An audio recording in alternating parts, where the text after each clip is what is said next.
Itu dari kekeliruan-kekeliruan yang beredar di tengah masyarakat kita. Nah itu bertindak tanpa ilmu namanya. Alasan yang pertama tadi apa? Sahabat saja dulu Ustaz ingin mati syahid. Kenapa kita takut mati? Kalau seseorang punya pendapat pribadi dalam sebuah kasus, tidak ada masalah dia pendapat pribadi, tapi dia jangan ajak orang lain ikut pendapatnya. Jadi waktu itu memang semua sahabat kayak begitu kondisinya.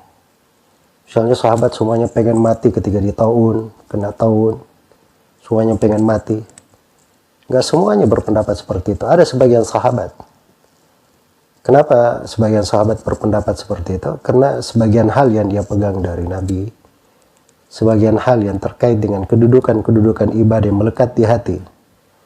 Nah, hal-hal yang seperti itu belum tentu dimiliki oleh orang yang berucap seperti itu. Misalnya sebagian sahabat yang memang menginginkan seperti itu karena dia punya rasa rindu berjumpa dengan Allah itu besar di hatinya. Iya. Kalau ini bukan rasa rindu besar berjumpa dengan Allah, tapi dasarnya karena mau ribut dengan orang, kemudian bikin masalah, itu kebijaksanaan pemerintah. Kalau kebijaksanaan pemerintah itu terkait dengan khalayak umum, itu hak dan wewenang mereka. Hak dan wewenang mereka. Andai kata pemerintah setempat di masa terjadi wabah itu, ya mengharuskan untuk terjadinya protokol kesehatan dan semisal dengannya. Saya yakin para sahabat itu tidak ada yang menunjukkan makna menyelisihi. Sebab itu jalannya Nabi SAW. Makanya kalau punya pendapat pribadi, silahkan pendapat pribadi, amalkan secara pribadi. Tapi jangan mengajak orang jatuh dalam hal tersebut. Apalagi melanggar dari protokol kesehatan secara umum yang dipandang oleh pemerintah dan dipandang menyelamatkan. Iya. Dan itu sudah terbukti pada awal pandemi berjalan dan memberi manfaat yang besar di dalam hal tersebut. Dan sekarang lonjakan ini kenapa? Ya karena adanya keluasan, adanya kelonggaran.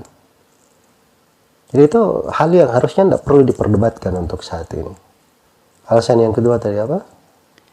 Di Palestina masjid dipertahankan mati-matian, di Indonesia masjid malah ditutup Ustaz. Ya apa hubungannya dengan kondisi tersebut?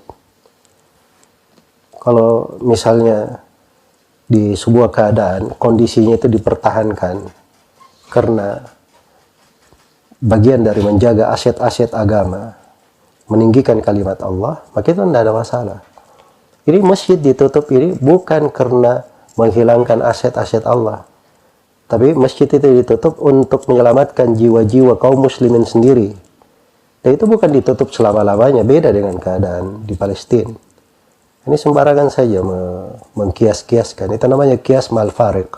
Dan itu batil di dalam kaidah pendalilan di kalangan ulama. Terus yang kedua, yang ketiga? Masjid ditutup, ini malah melemahkan kaum muslimin Ustaz. Ini sangkaan-sangkaan tidak benar ya di dalam hal ini. Ya, kalau pendapat pribadi sebagian manusia dituruti seperti ini, dan yang berjalan di tengah mayoritas negara Islam saat ini tidak seperti itu. Dan ulama-ulama Islam semua memfatwakan seperti itu. Iya. Ulama-ulama Islam yang lebih berilmu, yang sangat besar kasih sayangnya kepada umat Islam, yang selama mereka hidup memang hidupnya adalah memperjuangkan Islam, memperkuat kaum muslimin, memberi fatwa untuk itu. Agar seorang itu berada di rumah, dia ikuti ketentuan pemerintah kalau memang pemerintah memandang untuk tidak sholat berjamaah sementara di masjid. Itu difatwakan oleh para ulama. Jadi jangan berucap dari ucapan-ucapan yang kadang seorang itu berbicara tanpa ilmu, itu dosa namanya.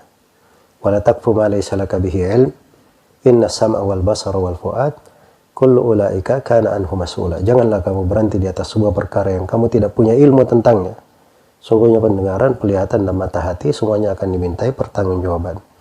Ya sekira kalau alasan-alasan seperti ini banyak ya dari sebagian orang. Cuman mudah-mudahan 3 hal yang saya jawab tadi bisa menjadi percontohan bahwa sebagian manusia itu kadang berpijak pada hal-hal yang tidak benar. Semoga Allah memberi taufik kepada semua.